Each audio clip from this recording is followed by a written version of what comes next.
new faces. Exciting times. What are we calling this? Week 21, 22? You tell us.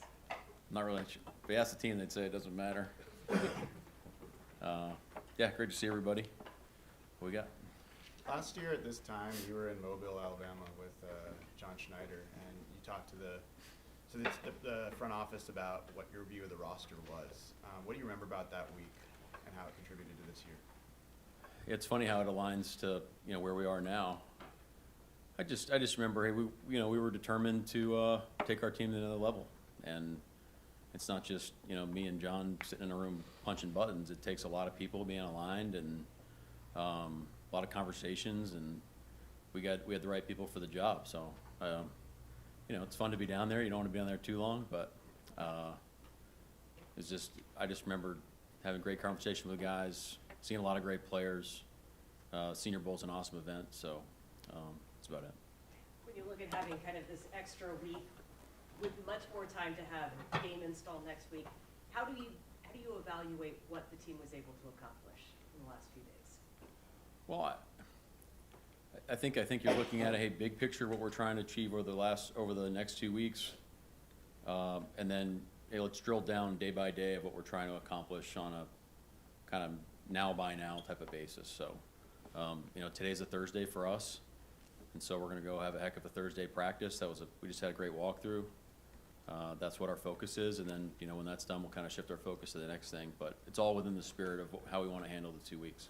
Are you doing third down, red zone this week, and then it'll repeat it again next week like a normal game? Yeah, I think it is tough to stamp a game plan by the end of the week. Say, this is what we're doing. We're not budging. So I think we're taking it's a little more fluid on how we're gonna game plan. But all of the areas will be addressed this week, and then we'll go back through it again next week. Will next week be kind of a normal week as well, or will the events make it so it's not just Monday, like your regular Monday, Tuesday, Wednesday kind of thing? Yeah, we'll next week will be once Wednesday hits, will be the same cadence. Just there's some extra stuff too. I think there's some extra media obligations and that sort of thing. Travel time. I mean, there's some variables that we normally don't deal with here, but we'll take those in stride and keep rocking and rolling. You guys have Milt Williams and Barrymore over in New England. You guys have Leo and Jaron and Byron here, but no top 15 edge rushers in terms of sacks on either team. What's the benefit of the interior strength and rush versus edge rush?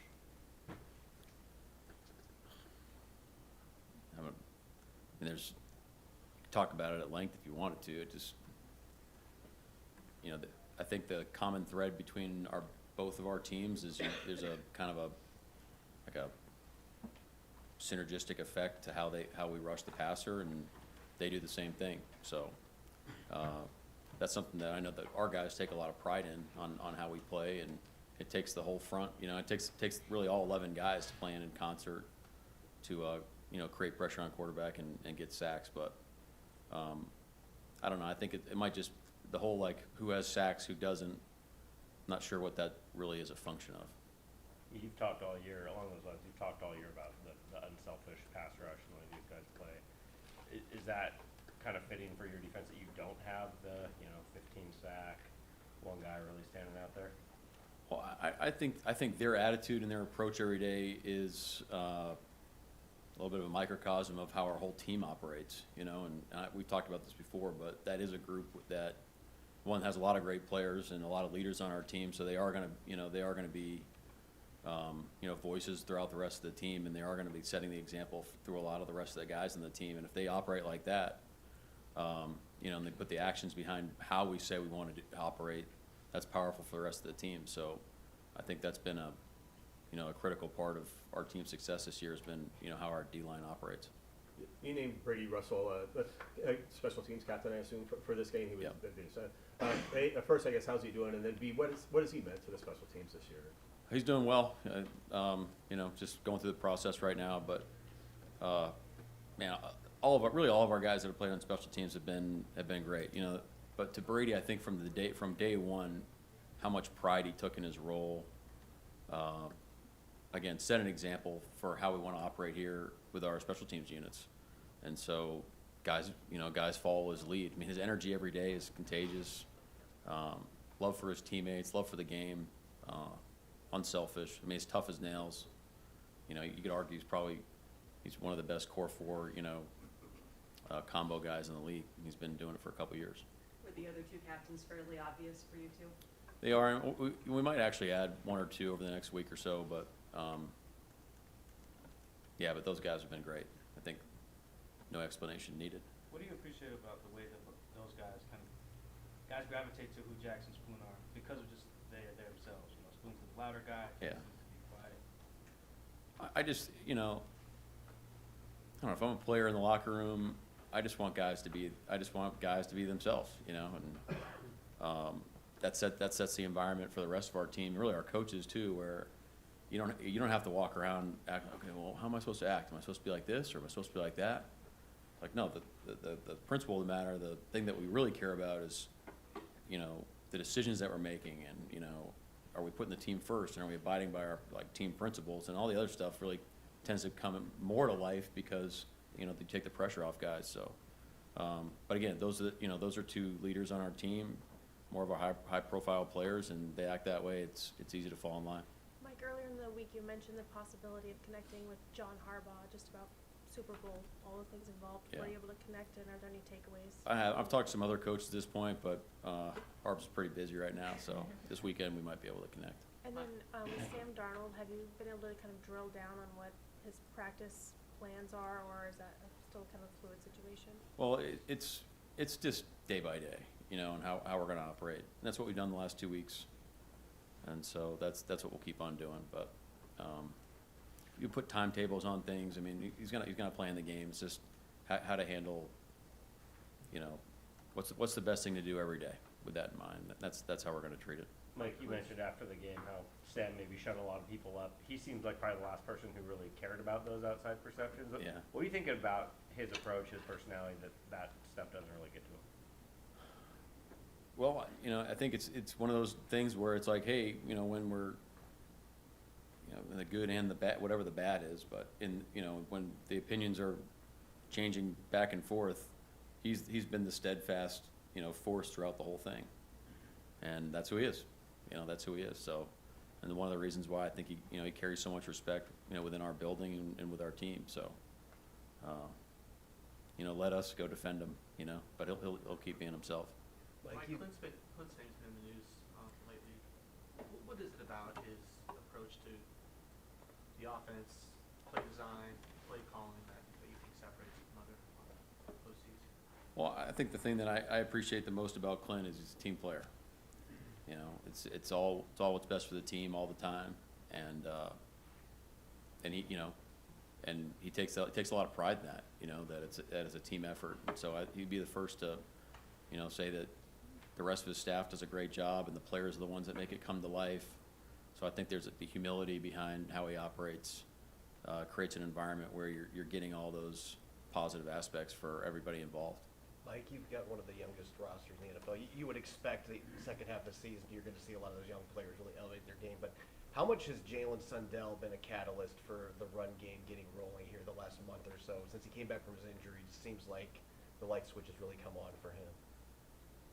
Well, I think Jalen was playing good football before he went out, and he was playing good football last year. He had a heck of a training camp. I mean, he won our Top Hawk Award in the offseason. Look, you want to give him all the credit in the world for how he's playing. He's playing great football, but to say he's a catalyst for what we're doing, I think that might discount the effort involved with everybody else. And so, as a center, you got to make the right calls, and you got to be decisive, and you got to take the line, and you got to be on their stuff, because that's where it starts. But just really pleased with where he is right now as a player, and he's got a great future. Mike, you scored 5 touchdowns on special teams this year and had the muff turn into points immediately last week too. What have you thought about your unit as a whole that Jay's run this year, and how critical that unit has been to helping you get to this point? We love our unit. I mean, we love our special teams unit. Jay deserves a ton of credit. He's a phenomenal coach. I think Fitz also deserves a ton of credit. He kind of flies under the radar on a lot of things that he's bringing to the table. And I think, again, it's how you want our team to operate. It's just this daily chasing edges mentality of how do we kind of make it, what's one more thing we can, can we capture that today to take us, what's those things, those markers every day that we can hit? And they do that. They practice their tails off every day. They got great energy. We practice special teams first. And one of the things we talk about all the time is if they really set, the tempo and the standard of how well that practice is going to go and how they play and how they practice, and they continue to hold the standard up every time they take the field, which has been great. Week 11, you guys had the 4 turnover game against the Rams, and at that point you were -7 in turnover margin. Since then, you're +8 and haven't turned the ball over in 3 games. What do you think really changed to key that? I think you're just saying, like, look, anytime there's growth, it's not like you just, sometimes it's, hey, there's something, we got to fix it, and now we kind of take a different, like, course of action, and things change maybe a little more drastically. But I'm more of the believer of, like, hey, I think we were about the right stuff at the beginning. I think we talked about it. I think we drilled it. I think we were training it all the time. But I think the difference was we stuck with it, and that's when you start to see returns. So not to panic and say, okay, well, now we got to play differently, or we got to change our language about how we're going to play the game or our style. None of that really happened. It was more just doubling down on the things we really believed in, and do that every day. With Sundell, what was the award you mentioned that he won? Called Top Hawk Award. Well, Danny Van Dyke special. It's awesome. Basically, we made everything in the offseason like a competition. And I can't tell you exactly how we did it, but it was really well thought out. The guys loved it. You had coaches competing, and Jalen just brought it every day. It was a combination of, like, hitting your personal milestones. You get your picture on the wall, but the guys loved it. And actually, well, that's actually a lot. The group it was an individual award and a group award. If you're group one, you're out of the conditioning test. All I remember is Spoon's team won because he was, like, super excited they won. So, but if you win the award, it means you're there and you're getting after it and you're doing everything we asked. So you're going to be in shape. So it's kind of a no-brainer. So how many people got to not do the conditioning test because of that? I don't know, 7 or 8. Okay. Yeah. With Klint, like, when we talk to him, seems very low-key, kind of soft-spoken. Are there things about his personality that, like, behind the scenes that we don't see, or is that who he is at all That's times? who he is, man. That's what makes him Klint. There's no, like, I'm going to act this way to somebody and act another way to somebody else. This is who he is. But I imagine there's plenty of fire there that we don't see, like, that comes out. I mean, he's not coaching you guys, so he's just Yeah, answering right. your questions. Fair enough. When was the most fiery that you have ever seen Klint? When we score a touchdown. If he's covering his mouth after a touchdown, he's probably saying some things he doesn't want you to know. Hey, Mike, intention has been part of your program early on. Did you see it, when did you begin to see that early on, back in April, or has it always been there? I just think early on, that's how we decided we wanted to operate. And to me, if you want to get anything done, you got to know where you're going and what you want to get that done. So you can't just walk out there and just throw the football out there and say, let's go practice. It's like, what is our intention today? Let's keep it simple. Let's do it together. And we hit a lot of marks, throughout this whole process. Not gonna lie, we didn't hit as consistently as I wanted, or as you'd hope we would. Probably until this offseason, I just felt like the guys were locked in every day, and it was awesome. What do Is there Christian something Gonzalez and Carlton Davis provide on the corners for New England? Yeah, they're really good players. Really good players. Both have size, speed. Can play man-to-man, play zone. Can track the ball in deep area of the field. Good players. Mike, with as much film as available of the Patriots at week 21 or wherever we're at, like, how far back do you guys go? I think it just depends on the situation. So, for some situations that don't have as many observations, you might need to dig a little deeper. But that's how we always operate. Because you can go back years if you want. Coordinator history. I mean, all those things are in play. So you're really making that decision every week on how far back you want to go. So it's not as different as you might imagine, honestly. With the 2 weeks of time to prepare, is there any, like, caution against diving into too much stuff? Yeah, absolutely. Again, that's the same, kind of like after a bye week, like how are you going to allocate your time? Is it, hey, we're trying to get better at our fundamentals? Well, that takes a certain amount of investment. Hey, we're trying to work some situation stuff. There's all sorts of different ways you can kind of allocate your time and invest to try to get your team ready. And so those types of decisions are pretty consistent. Mike, what's it like to work with Jody Allen day to day, and how does she lead? Well, forgot the last time I talked about it, but it was recently. It was in the last week. But the thing that sticks out to me about Jody was her enthusiasm about where she wanted our team to be and our franchise to be as a vision, you know, of the Seattle Seahawks, you know. And that was during our interview process. And honestly, that's really where it was like, okay, this is something I feel really strongly about, that I think that I could help create that. And so everything, I think, has been through that lens, and it's very clear of what type of team she wants. And she's been incredibly supportive. You know, we haven't hit the mark all the time, and so when she gives feedback, it's very simple. And it's through like a great lens that normally like maybe if I'm in kind of the fog, you don't see it. And she's been awesome. She's been awesome. You know, we meet weekly, and she's been great. People say she asks great questions. I mean, Yeah, that's kind of what I'm getting at. Is yeah.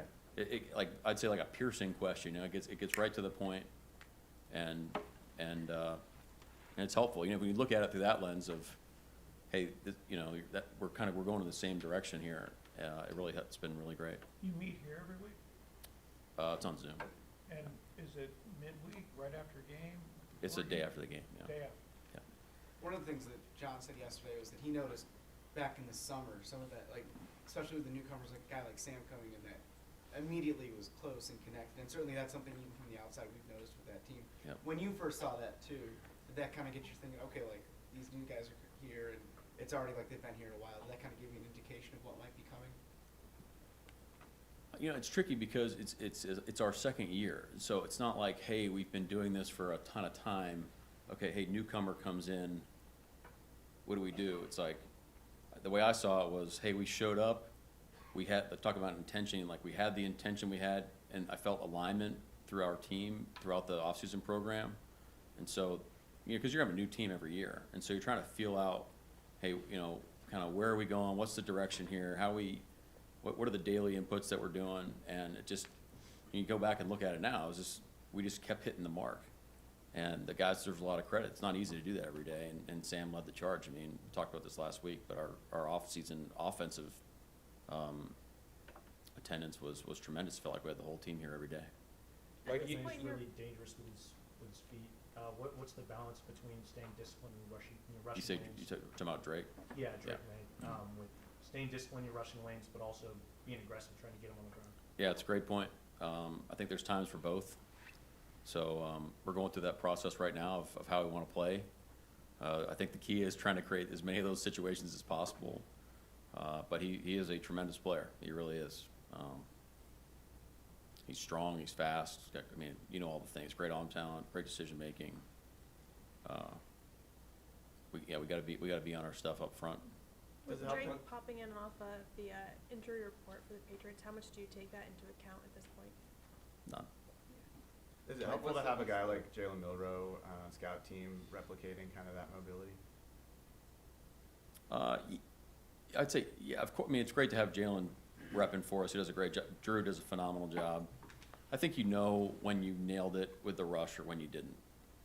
You know, if there's either through execution or how it feels throughout the play, you know, maybe you do want them to throw it on time because you're trying to get, and there's kind of reasons for how you're going to play each play. So you don't want to slow them down either. You want them to go play quarterback so you can get a great look. Mike, Josh was the OC for Tom for so long there in New England. Is it still setting the same fundamental offense, or is it really evolved with what Drake can do with his legs? It's rooted in their system without having been there the whole time, but have gone against the Patriots for a number of years. There's like the core principles seem like they're there, and then look, you got to give them a lot of credit. I mean, it's an incredibly efficient offense. They've been explosive. There's definitely some things that they're probably doing that's exclusive to Drake, and as they should. But that's what you'd expect from a great offense is have a great foundation and be able to build around your players. DeMarcus, is Ernest Everybody wants Jones? the last question. Is Ernest Jones okay, or he showed up on the injury report? Yeah, he's a little sore, so we'll manage him over the course of this week, rest of the week. What are you looking forward to most personally next week, besides the game? Go ahead, Greg. We can do him and Mike. Oh, yeah. Pardon me. What are you looking forward to most personally, beside the game next week? I honestly haven't even thought about it. Within your team, what you do with the team, anything? I can't give you anything. I do love being with our team. Like, I just take, but I think, again, like, why go in with expectations? Just kind of go experience it, Mike? Last question. Yeah, you always, seem to be always self-assessing, like your play calls. You're like, maybe I didn't get us in a good play call there. And you also say, like, you overthink. Like, you might try to throw something in Sunday in warm-ups. Like, when you look at how you guys got here, what do you think of how you call the defenses? Good enough to get us here. We're going to do something tomorrow that's going to be funny in the defensive room that will highlight some of our poor decisions. But I do think